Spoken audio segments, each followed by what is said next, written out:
very practical and open the meeting for question and answers. I always think that a dialogue is much more enriching than a monologue. So let me address you for about 25 minutes, and then we'll open the forum for questions. Again, thank you very much for this invitation and for this opportunity. Colombia is going through a very interesting moment in its history. As you know, last year we completed 200 years of independence. And we celebrated this bicentenary with a series of circumstances that are very interesting for investors all around the world, and I think for particularly British investors. After many years of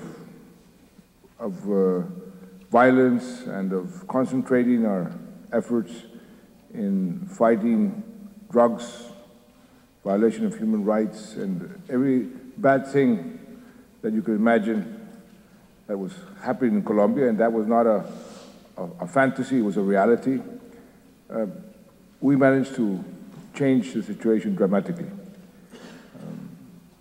We concentrated on recuperating something that the Romans said when they invented the Republic: you must have security, otherwise the rest of the laws will not be able to function. And this is something that my predecessor, President Uribe, understood very well. And so the country as a whole concentrated in recuperating our security in order to have that as a basis to start thinking about other matters. And that's what we're doing at this very moment. We have advanced very much in recuperating our security. I'll just give you one simple fact, a number that will show you how things have changed in Colombia.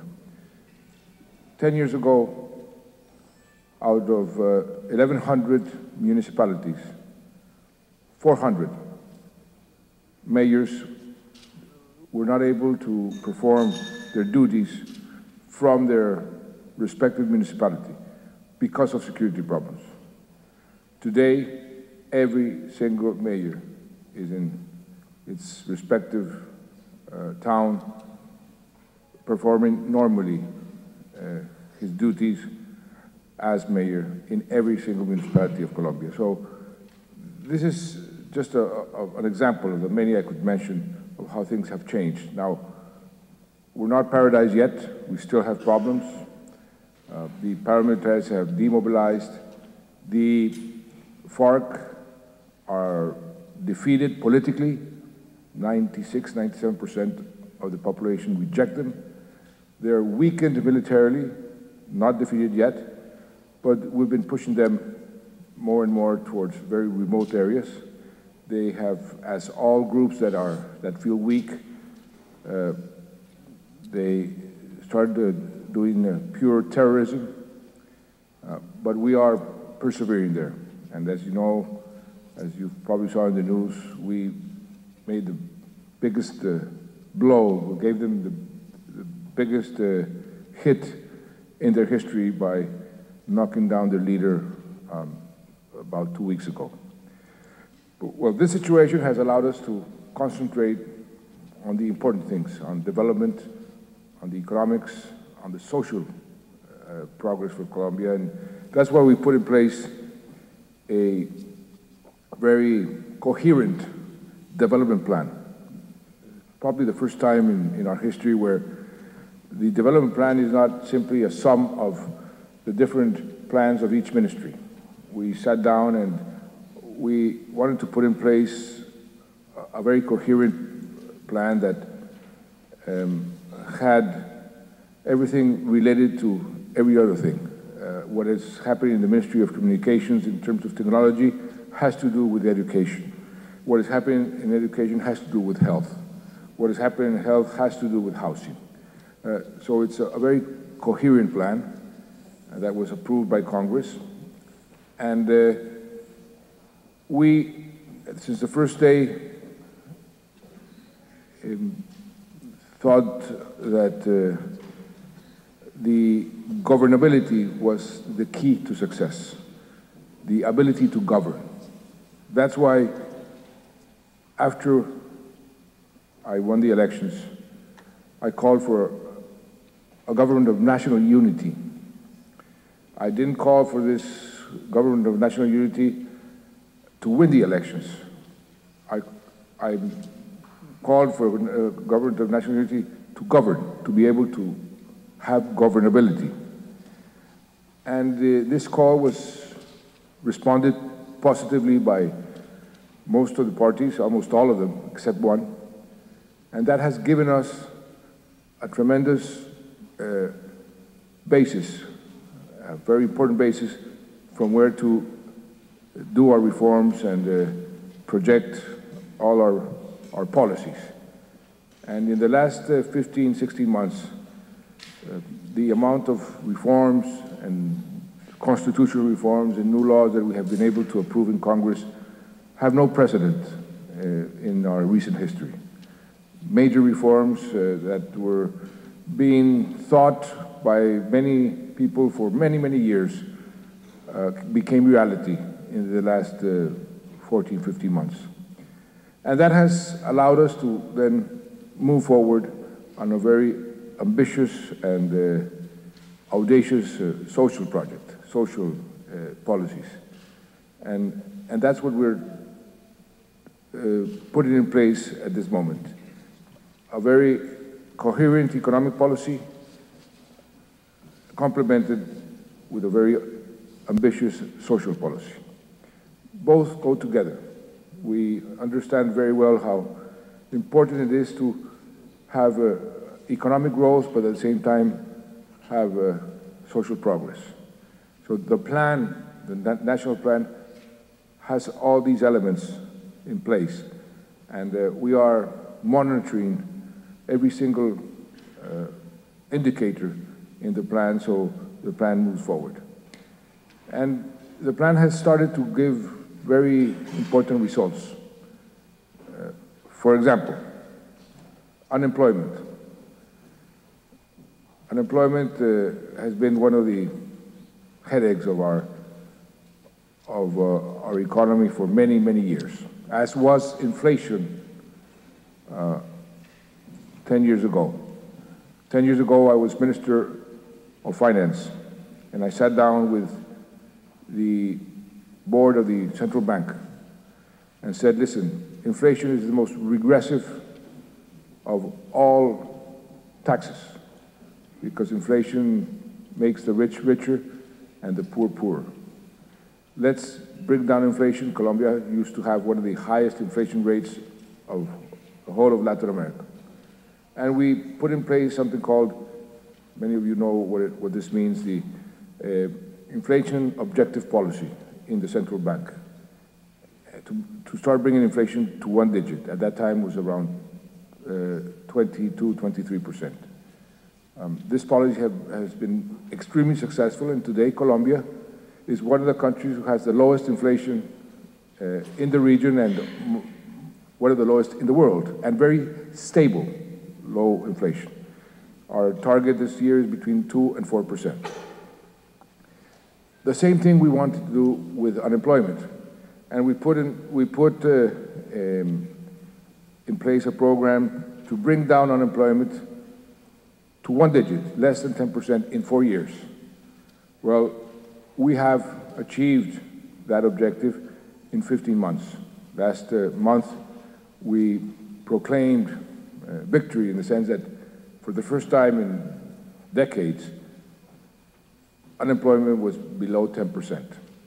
And we must continue to create jobs. We have created in the last 14 months, 15 months, 1,085,000 jobs. This is the highest rate of any country in the region and one of the highest in the world. But I tell my people, it's good, but it's not enough. Unemployment rate of 9.7% is still too high, and we have to continue creating jobs. We have to continue creating formal jobs, which is one of the big challenges, to formalize the informal sector, which in Colombia is very big. Over 50% of our economy is informal. And if we want to have sustainable social programs, social security programs, we need to formalize a big percentage of those informal Colombians that are working in informality. So part of the plan was we need one necessary condition: high rates of economic growth. And economic growth does not come by spontaneous generation. You have to identify the sources of growth. So we made a very common sense analysis.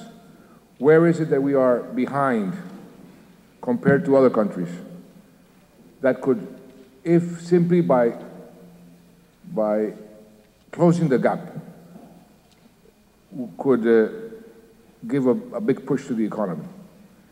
And through this analysis, we came up with 5 what we call the locomotives.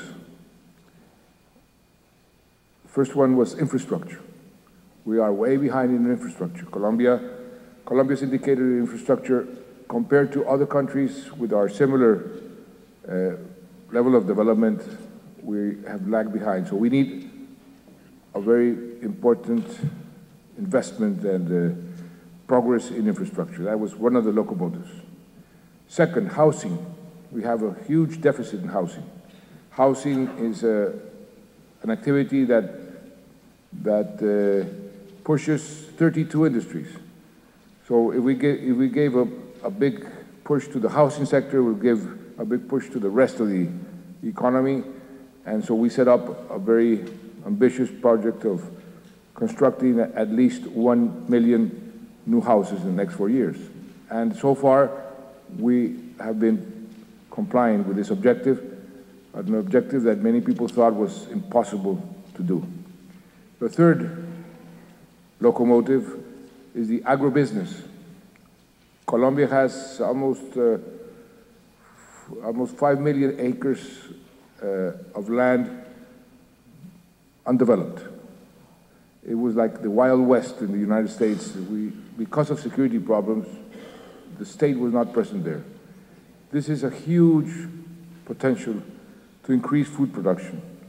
And we want to use not only these new areas, but to increase the productivity of the areas that we are now using in, for example, cattle raising.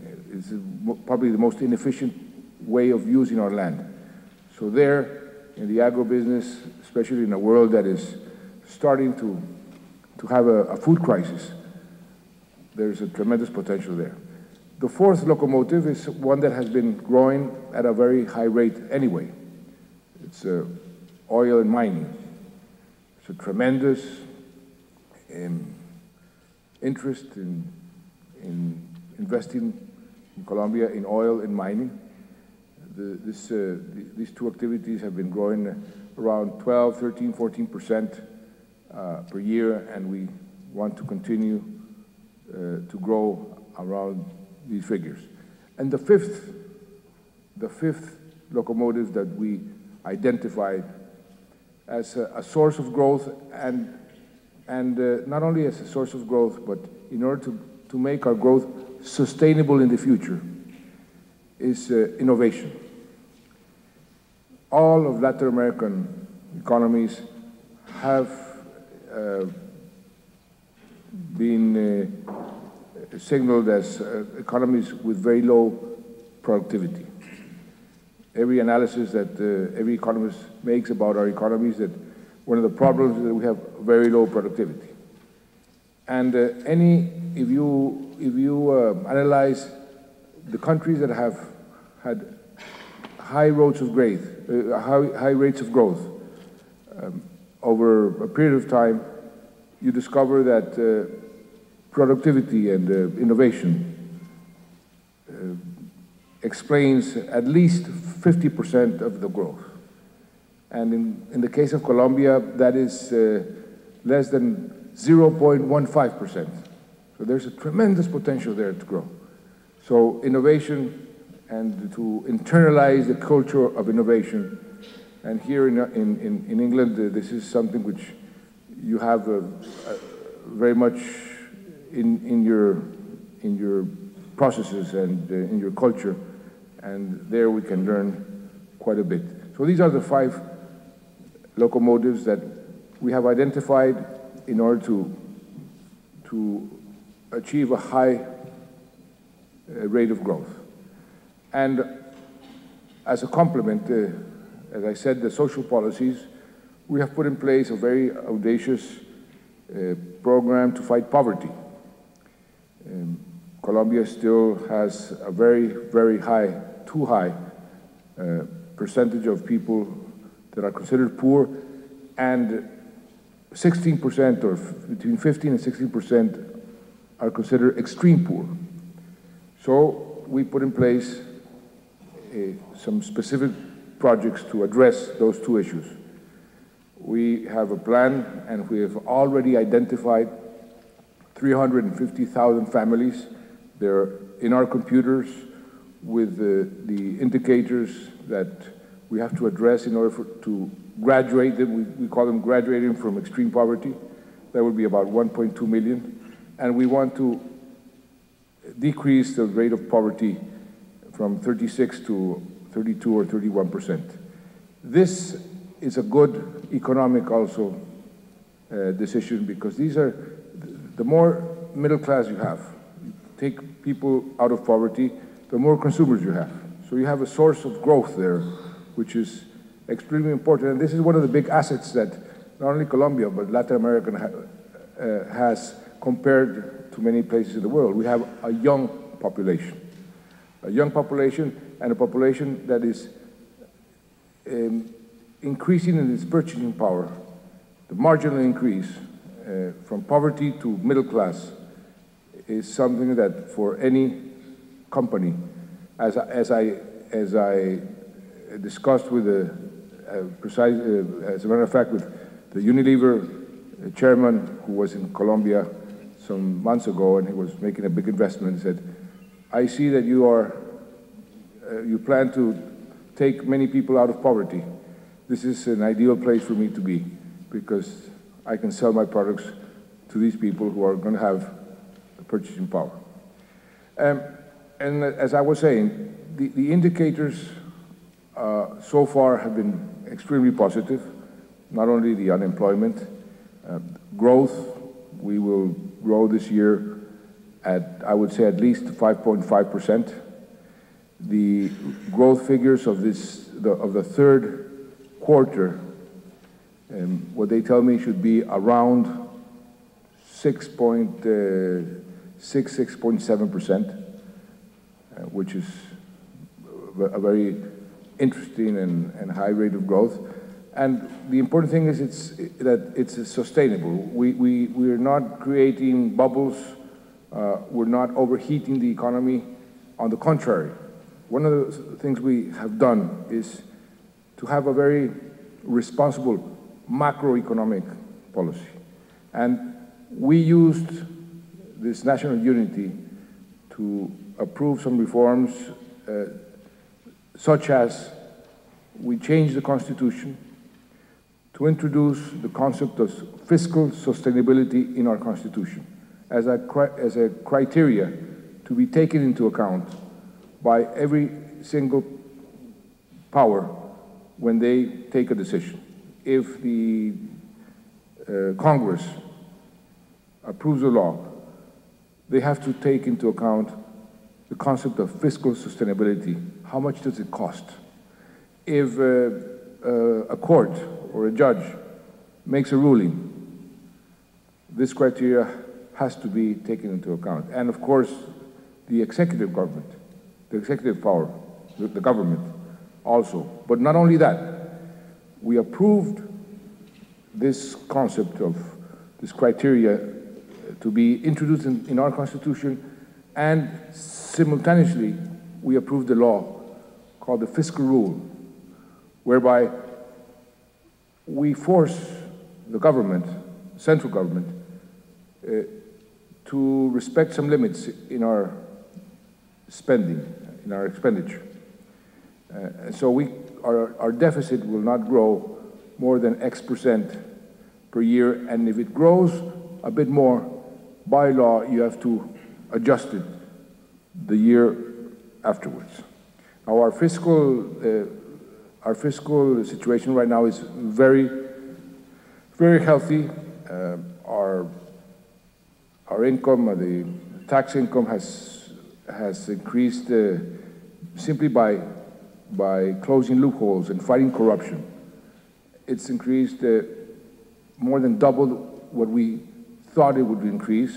So we have a good leverage and a good margin in our fiscal accounts, and the idea is to have strike a balance, no fiscal deficit by the end of the year 2013. So in the macroeconomic sphere, Colombia is doing extremely well also. Foreign investment is, for us, crucial. We need foreign investment. We need foreign investment not only as a source of capital, but also as a source of technology and as a source of new markets. We have a very aggressive commercial policy, negotiating free trade agreements with many countries. As you probably read, the free trade agreement with the US was finally approved in Congress. The free trade agreement with the European Union will probably be approved in the first quarter of next year. We have free trade agreements with many countries in our region, and we're negotiating with Korea, with Japan, and other countries that we are trying to establish a bilateral, like I just came from Turkey. It's a coincidence the Turkish president is also in London in a state visit. I'm here in an official visit. We were together last Friday talking about how these two economies are part of what they call the CBETs. This is a new acronym that the economist, the intelligence unit or the economist invented. Said these are the countries that come after the BRICS. They're called the CBETs. Colombia, which is the only Latin American country, Indonesia, Vietnam, Turkey, Egypt, and South Africa. They are considered the economies that will grow more and in a sustainable, strong way after the BRICS. And we were saying, look how visionary the economist was. Turkey is growing up around 8 to 9%, very strong economy. We come from similar difficulties that we had in the early part of the past decade. We put in measures that are today having a very positive effect. And that's why this recession that the world, or semi-recession that the world is going through, and the economic turmoil that we are all observing here in Europe and the US and Japan, has barely touched us. Now, we are very worried that eventually it will touch us, because no country is immune to what happens globally. But we were comparing how strong our financial sectors are, how responsible the debt that we all have compared, for example, to the European debt, countries in Europe. It was really a paradox. Now, the countries that were told to be disciplined, to be responsible, and you have to do this and that, Now we can tell the countries that used to tell us, well, no, you must be responsible, you must be disciplined, you must lower your debt, because by all indicators that you analyze, we are performing much better than the rest of the world, especially the industrialized countries. So there is, we were talking with the Turkish president, a tremendous potential for the emerging markets. And within the emerging markets, there are, of course, differences. But Colombia, like Turkey, is showing that we have the capacity to sustain this growth for a long time. And if you ask me, what has been the key aspect for this success in our case, I would stress that word, governability. And the political capacity to approve reforms at the correct moment and approve the correct reforms, even though they might be unpopular. This is an asset that is extremely important in today's world. When you see what is happening in Greece and other parts of the world, even in the United States, when there was a political infighting in Congress that almost had that country declare default. Imagine the United States declaring a default. This is something that was completely out of anybody's imagination some years ago. But that is a political problem.